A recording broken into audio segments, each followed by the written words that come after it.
کسی کو شک نہ رہے کہ علی کعبہ میں پیدا تھا. کیوں؟ اس لیے کہ مکہ کے ارد کی بستیاں تمام لوگ آ کے خانہ کعبہ کے سامنے بیٹھے ہوئے دیکھتے ہیں. اب اتنے گواہوں کے باوجود پھر ان کی عقل پہ رونا آتا ہے. کہتے ہیں نہیں جی ہم جیسا ہمارے جیسا. ٹھیک ہے بھائی، تیری عقل نہ وہاں پہنچ سکتی ہے نہ علی تیری عقل میں آ سکتا ہے. سلام پڑھ دے بات سمجھ آ رہی نہیں آ رہی؟ اب دروازہ کھلا، پاک پیغمبر دروازے میں ہیں. جناب فاطمہ بنت اسد ایک چاند سا بچہ اٹھائے ہوئے دروازے پہ پہنچے. اللہ پاک پیغمبر نے عرض کیا چچی جان لاؤ مجھے دے دو، مجھے دے دو. دیا، مبارکباد پاک پیغمبر نے دی. اب جناب فاطمہ بنت اسد کہتی ہیں بیٹا محمد صلی اللہ علیہ وسلم، خدا نے چاند جیسا بیٹا تو دیا لیکن میں فکر مند ہوں، جب سے دنیا میں آیا ہے نہ رویا ہے نہ غذا مانگی ہے نہ آنکھیں کھولی ہیں. تو وہ رونے کا کہنے کا مقصد کیا ہے؟ اس کا مطلب یہ ہے کہ رونا زندگی، رونا زندگی ہے. ہم خوش قسمت ہیں کہ ہم زندگی حاصل کرتے ہیں. اور جو ہے اب آپ نے فرمایا کوئی بات نہیں، جیسے آپ کے ہاتھوں پہ آیا میں اکثر یہ کہا کرتا ہوں زمین بدلنے سے زماں بدلے، چمن بدلنے سے خوشبو بدلے. ماں کے ہاتھوں پہ قرآن صامت تھے، رسول کے ہاتھوں پہ آ کے قرآن ناطق ہو گئے. منہ کھولا، بھائی نے بھائی کا دل نہیں توڑا. منہ کھولا، بھائی نے بھائی کا دل نہیں توڑا. پوری زبان بھائی کے منہ میں دے دی. بس زبان کا منہ میں جانا تھا. سلسبیل کا چشمہ جاری ہوا اور تاریخ بتلاتی ہے کہ پاک پیغمبر گود میں اٹھائے ہوئے زبان علی کے منہ میں ہے اور لے کے گھر کی طرف جا رہے ہیں. اور دنیا دیکھ رہی ہے کہ رسول کی زبان، دنیا دیکھ رہی ہے کہ رسول کی زبان علی کے منہ میں ہے. اور رسول یہ دکھانا چاہتے ہیں دنیا والوں، یاد رکھو ہم اگر کسی کو زبان دیتے ہیں تو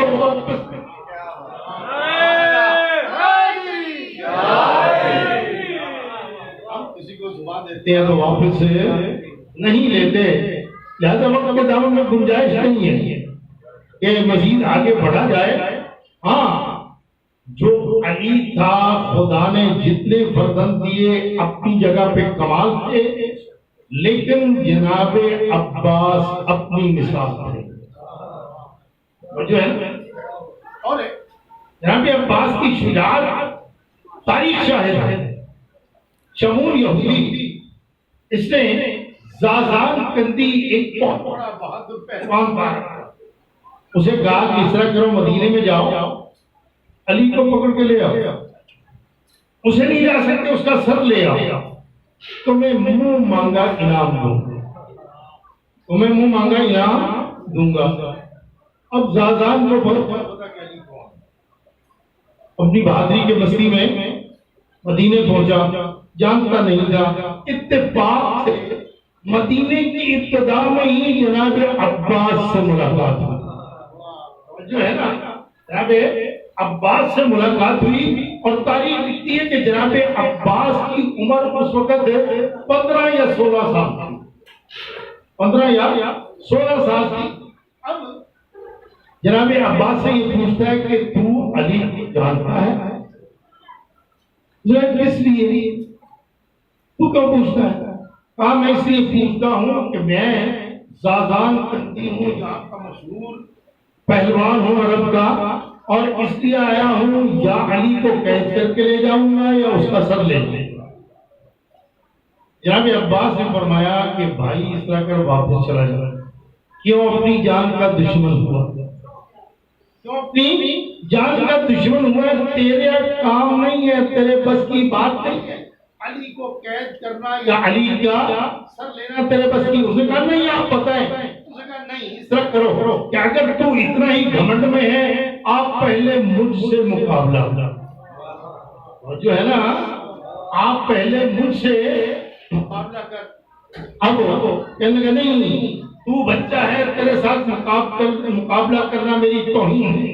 آپ نے فرمایا اچھا اگر مجھ سے مقابلہ نہیں کرتا تو پھر تو علی تک نہیں پہنچ سکتا، تجھے پہلے مجھ سے مقابلہ کرنا ہوگا، تجھے پہلے مجھ سے مقابلہ کرنا ہوگا۔ اب مان گیا، طے یہ پایا کہ جناب عباس زمین پہ بیٹھیں گے اور یہ جناب عباس کو اٹھا کر زمین سے بلند کر دیں گے، یہ بلند کریں گے۔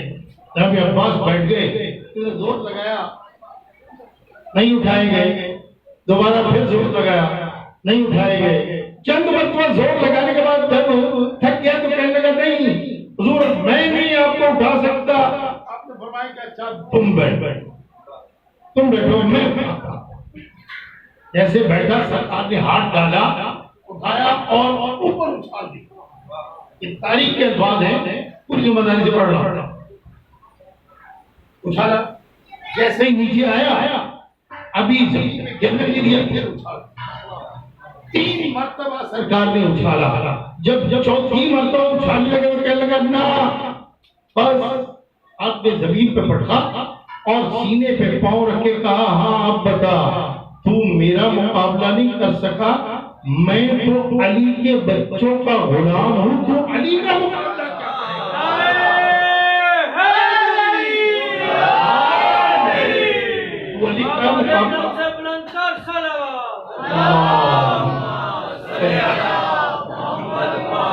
کیا مقابلہ کیسے کرے گا؟ تو یہ کہتا ہے بجٹ میں آ گیا کہ یہ شکست دنیا میں آج مجھے پہلی بار ہے، مجھے یہی لگتا ہے کہ یاد رکھیں کہ جناب عباس کو معمولی ہستی نہیں تھے، معمولی ہستی نہیں تھے، اور سرکار کو یہ جو کمرے بنی ہاشم کا لفظ ملا یہ ایسے ہی نہیں مل گیا، یہ ایسے ہی نہیں مل گیا، بلکہ جبکہ صفین میں سرکار عباس نے حملہ کیا، شام کی فوج میں جب حملہ کیا ایک صحابی دیکھ رہے تھے، شہزادہ سب کو چیرتا ہوا سب کے اندر داخل ہوا، وہ گھبرا کے سرکار امیر علیہ السلام کے پاس آیا، عرض کرتا ہے آقا اس وقت شہزادہ کی خیر نہیں، جناب عباس دشمنوں میں گھر چکے ہیں۔ کہتے ہیں کہ سب کی نظریں میدان کی طرف لگی ہوئی تھی کہ ایک مرتبہ سب چیرتا ہوا اس طرح سے شہزادہ باہر آیا کہ جس طرح بادلوں کو ہٹا کے چاند آتا ہے، اور سرکار امیر علیہ السلام نے فوری فرمایا آدھا کمروں کو آدھا کمروں کو۔ تو یہ لقب اس وقت ملا ہے، آج کا یہ لقب نہیں۔ اور پھر اسی طرح صفین کے موقع پر ایک دن دونوں فوجوں نے دیکھا کہ سرکار امیر علیہ السلام تشریف فرما ہے کہ ایک نوجوان جس کے چہرے پر نقاب ہے میدان میں آیا، میدان میں توجہ ہے نا، میدان میں آیا اور میدان میں آ کے مبارزہ طلب کیا۔ معاویہ نے ابو شفتا سے کہا کہ جاؤ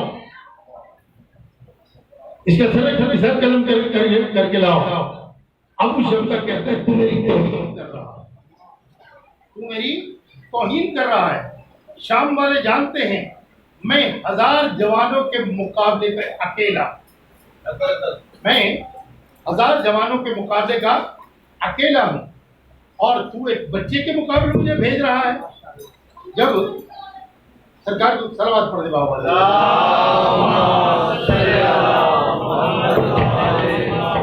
یہ میرے 7 بچے ہیں، کسی ایک کو بھیجتا ہوں، ابھی اس کا سر لے آتا ہے، ایک ایک کر کے آتے رہے اور فنار ہوتے رہے۔ جب 7 بچے فنار ہو چکے اب ابو شفتا غصے میں ہوتے غصے میں اٹھا کہ اب میں دیکھتا ہوں. کہتے کہ جب ابو شبتہ میدان میں آیا تو ایک مرتبہ ایسی نوجوان نے تلوار چلائی کہ دھڑ جو ہے زمین پہ بعد میں پہنچا، خود جہنم میں پہلے پہنچا. اب کسی کی ہمت نہ رہی. جب آپ للکار رہے کوئی باہر نہ آیا تو اب واپس آئے. جب واپس آئے تو سرکار امیر علیہ السلام کے پاس جب پہنچے، ایک مرتبہ جب چہرے سے نقاب ہٹی تو معلوم ہوا کہ یہ قمر بنی ہاشم، یہ قمر بنی ہاشم ہے. تو یاد رکھیں کہ عباس کی شجاعت جو ہے وہ اس کو سمجھنا بہت مشکل ہے. عباس نے 3 چیزوں پر قبضہ جمایا، آج تک کوئی نہیں جما سکا. غازی، جب بھی لفظ غازی بولا جاتا ہے فوراً عباس ذہن میں آتا ہے. علم، جب بھی بولا جاتا ہے فوراً جناب عباس ذہن میں آتا ہے. اور وفا، اور وفا جس کو سلام کرتی ہے وہ عباس. وفا جس کو سلام کرتی ہے وہ عباس ہیں. اور یاد رکھیں ان تینوں چیزوں پر ایسا قبضہ کیا کہ آج تک کوئی اس قبضے کو نہیں لے سکتا. اور یاد رکھیں کہ ایک وہ وقت بھی آیا کہ جب کربلا میں جناب علی اکبر، جناب عباس اور امام حسین علیہ السلام کے علاوہ اور کوئی نہیں. اب جناب عباس جناب علی اکبر سے کہتے ہیں، علی اکبر میرا ایک کام کر دینا اگر کر سکو تو.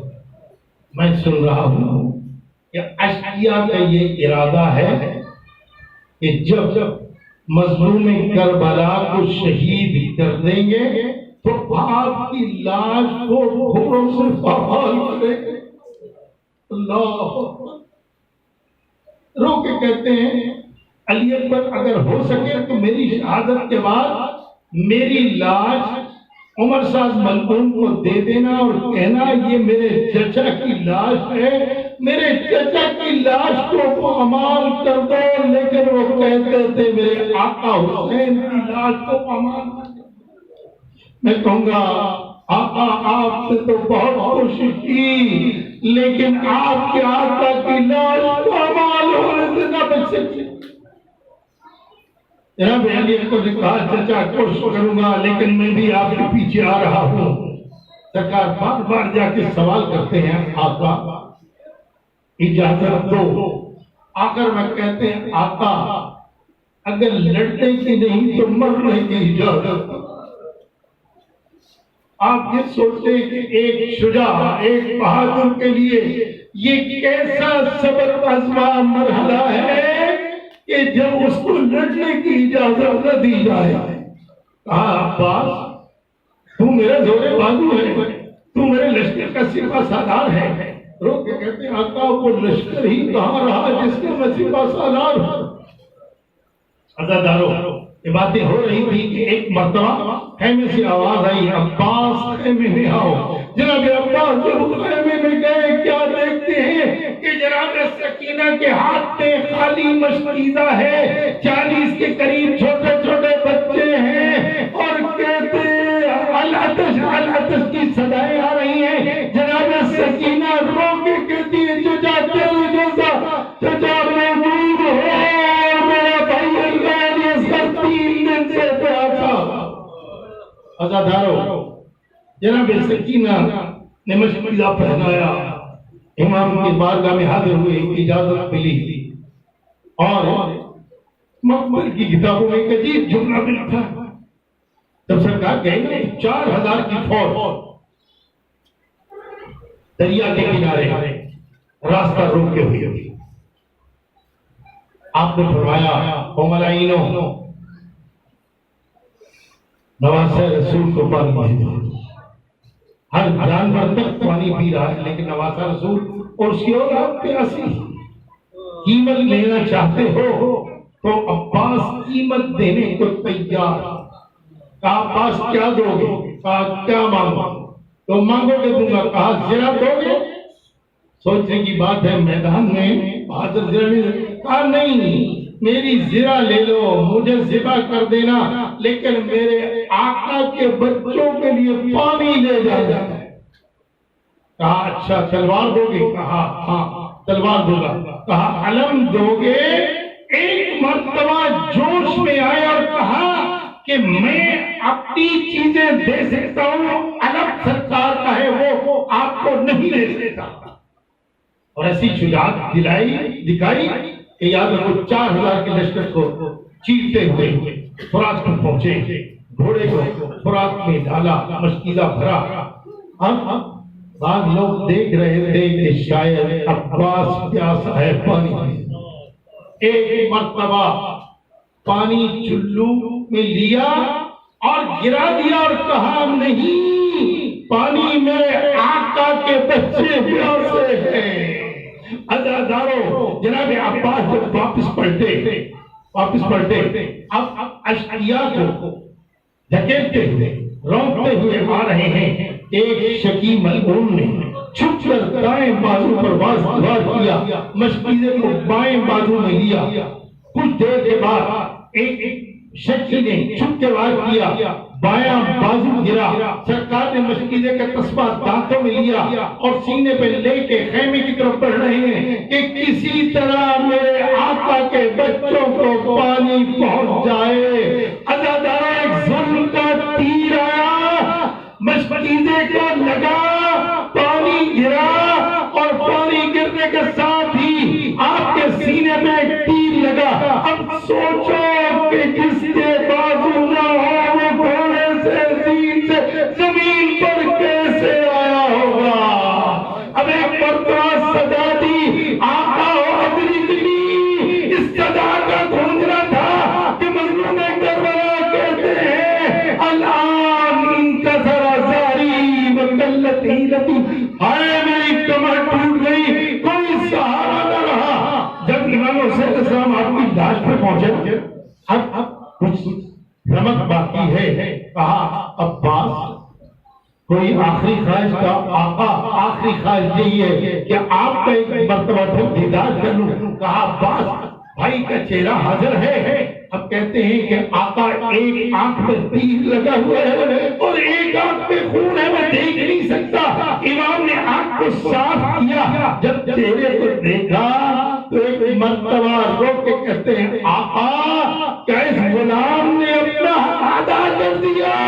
مظلوم کربلا نے رو کے کہا عباس ساری زندگی غلام کہتے رہے، ایک دفعہ بھائی کہہ دو. کہا آقا آپ زہرا کے بیٹے ہیں، میں کنیز کا بیٹا ہوں. کہا عباس مجھے حق کا واسطہ دے کے کہتا ہوں، مجھے ایک مرتبہ ہے بھائی کہو تاکہ قیامت کو زمرہ انبیاء میں فخر سے کہہ دوں میں عباس کا بھائی ہوں، میں عباس کا بھائی ہوں. جب عباس نے کہا ہائے میرا مظلوم ویر، ہائے میرا پردیسی بھائی.